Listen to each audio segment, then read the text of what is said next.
कृष्णेन रजसा वर्तमानो निवेशयन्नमृतम् मर्त्यम् च हिरण्ययेन सविता रथेन देवो जाति भुवनानि पश्यन्न सूर्याय नमः ॐ भीमन् देवा असपत्नधो सोवद्भम् महते क्षत्राय महते ज्येष्ठ्याय महते जानराज्यायेन्द्रस्येन्द्रियाय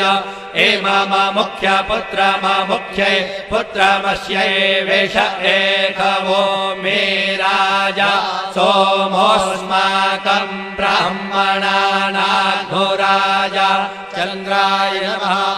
ॐ अग्निर्मूर्धा देवः कगुत्पतेः पृथिव्या अयम् अपाघुरेताघुषे जन्वते भौमाय नमः ॐ उद्बुद्ध्य स्वाग्ने प्रतिजागृहीत्वमिष्टा पूर्ते सद्गो सृजेथामयम् च अस्मिन् सधस्थे अजुत्तरस्मिन् विश्वे देवा जजमानश्च सीदत बुधाय नमः ॐ बृहस्पते अधियदर्जो अरिहा यो मद्विभातिक्रतु मज्जनेघो जजेदयच्छवसरित प्रजा ततदस्मासु द्रविणन्धेः चित्रम्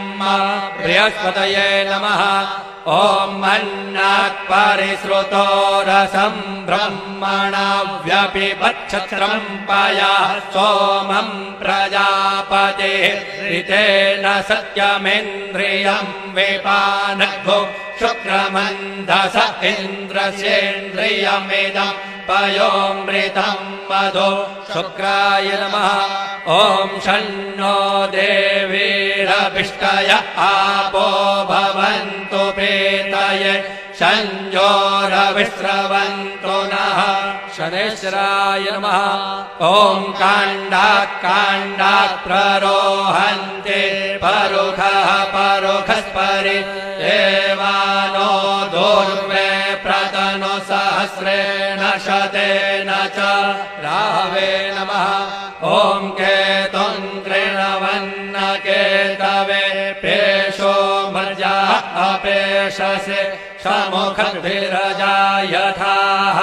केतवे नमः ॐ अग्नेर्जनित्रमसि वृषणोस्थ उर्वश्यस्यायोरसि पुरोरवा